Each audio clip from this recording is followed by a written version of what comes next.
Dear students, today I want to discuss the second part of electricity. In this video, we can give importance to cells, its combinations, and electrical power and energy. You know the cells, it converts the chemical energy into electrical energy. You should know the basic differences between EMF and terminal potential difference. And keep in mind, the EMF means it is nothing but the potential difference across the terminals. If a cell, when it is not delivering current, it is a very important concept. But the potential difference, when the current is drawn through a cell or current is supplied to it, then the potential difference across the terminals is called terminal potential difference. So EMF is in the open circuit and terminal potential difference in the closed circuit. And keep in mind, the EMF depends upon the nature of the electrolyte, the metals, the nature of the metal of electrodes. And keep in mind the very important concept, the internal energy, internal resistance of a cell. It is nothing but the resistance offered by the electrolyte of the cell when the current flows through it.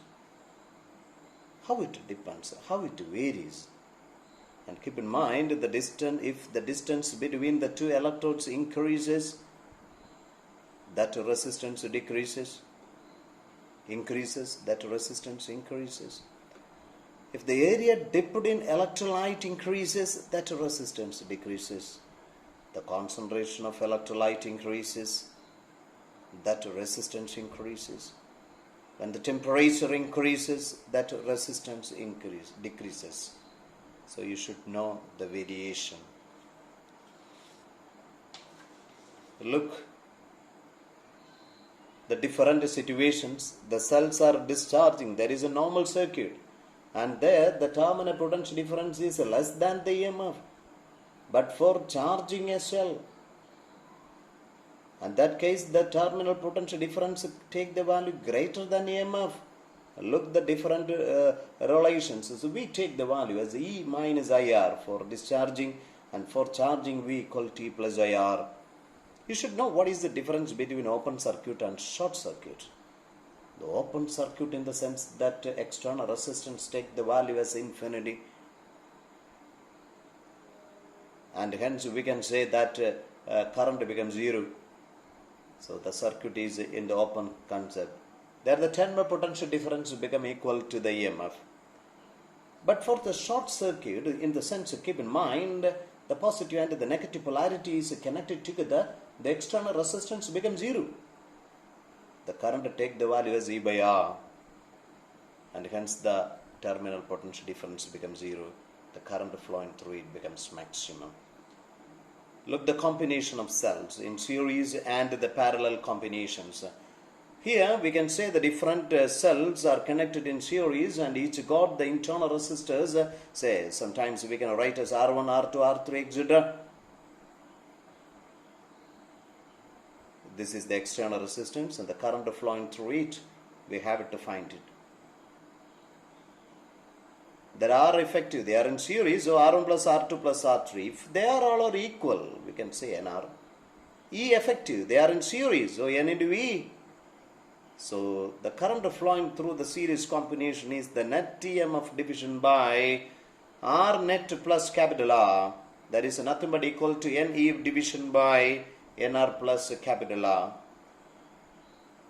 And keep in mind the very important two situations. Then what happened if that internal resistance take the value very much greater than the external? The current is equivalent to a single cell. But if the internal resistance take the value is very much less compared to the external, the current is equivalent to n times that of a single cell. The maximum current will flow when the internal resistance take the value very much less than R, and hence we can connect that to cells in series. But in parallel, the R effective take the value as smaller by the number of rows here as M. It's a parallel combination, EMF is a constant. So I equal D division by the external resistance plus the total internal resistance.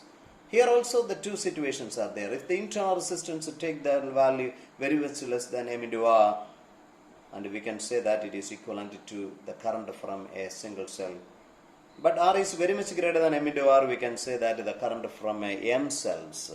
So that is a very important combination. So we can say one thing. If the internal resistance take greater value, in order to get maximum current, we have to connect in parallel. If the internal resistance takes very much less than external value, we have to connect the in series combination to get the maximum current. Look the mixed grouping. So here N cells, M rows. We have to find the net division by R plus the internal resistance net value. So here the parallel combination, but M cells are there. So N into E, that is the effective value of one series combination. But M cells are there, M rows are there, but parallel combination. The potential is a constant, and hence N into E by external resistance plus. What is the total internal resistance? We know one concept. They are in series, and hence N into R. But M rows in parallel, so NR by M, that is the net internal resistance. But keep in mind, the mixed grouping of cells are used only when the external resistance take the same value as that of internal resistance. And this is a very important concept. The external resistance is equal to NR by M, where N is the number of cells in a row and M is the number of rows there. We can just think about the very important concept, the Joule's law of heating. If I is the current flowing through a passive element, say the resistance R in a time t, the heat energy produced or the energy exploited by a cell to maintain a current I in the circuit, that is given as I square RT or equal to V square by R into T or V into I into T. But keep in mind, if the circuit elements are in series, you have to use the term I square R into T. In parallel, V square by R into T. And keep in mind, the SI unit take the value as joule, but the practical unit is a kilowatt hour, and 1 kilowatt hour takes the value as a 3.6 into 10 raised to 6 joule. The power, it is nothing but the work done per unit time to maintain an electrical current in a circuit, and is expressed as V into I or equal to I square R or equal to V square by R. And its SI unit is watt, and the practical unit is horsepower. 1 horsepower take the value as a 746 watt. And keep in mind, what is the power transferring to a load? The simple equation as a P is equal to I square into R. But we know I is equal to capital E division by R plus R by putting the value there.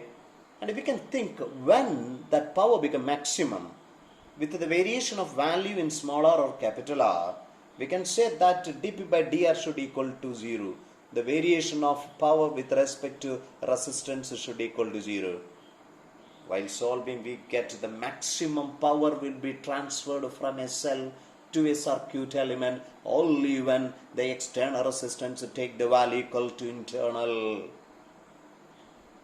And look the equation for the maximum power is equal to E square division by 4R. Look the graph, the very important concept. ZA some crucial situations. The series combination of bulbs or the parallel combination of bulbs or resistors. In series combination, keep in mind, in order to find the effective power, we have to use the reciprocal concept as 1 by P take the value 1 by P1 plus 1 by P2. For n identical powers, we can say that is equal to P by N. In series, keep in mind the brightness is proportional to the power, that is the power consumed by the bulb, and therefore proportional to the resistance. We can say 1 by P. Then which one got the minimum power? got the maximum glow. The bulb of lesser wattage will shine more in series combination. In parallel, you have to add the individual powers together. For the total power, for equal powers, we get the value in times of P. Keep in mind, in parallel combination, the brightness is proportional to 1 by R because of the relation V square by R. And keep in mind, the bulb of greater wattage will shine more.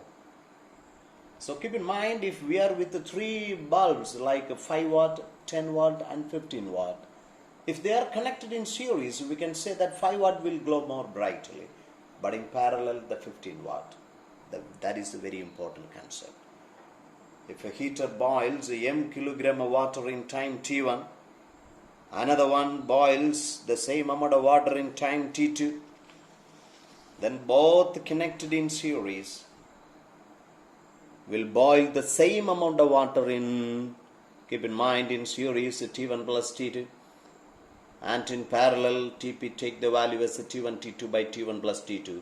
And keep in mind, more power will be delivered when they are connected in parallel than series combination. And hence in parallel, keep in mind, more energy there, so in minimum time. And in series, small amount of energy, so it will take more time. And keep in mind, the instruments based on heating effects of current work with both AC and DC. Equal values of AC and DC produce equal heating effect, and due to this reason the brightness of the bulb is the same whether it is operated by AC or equivalent to DC. We can go through some problematic situations, and here a set of n equal resistors of value capital R each are connected in series to a battery of EMF capital E and internal resistance capital R. The current drawn is capital I. Now, the N resistors are connected in parallel to the same battery.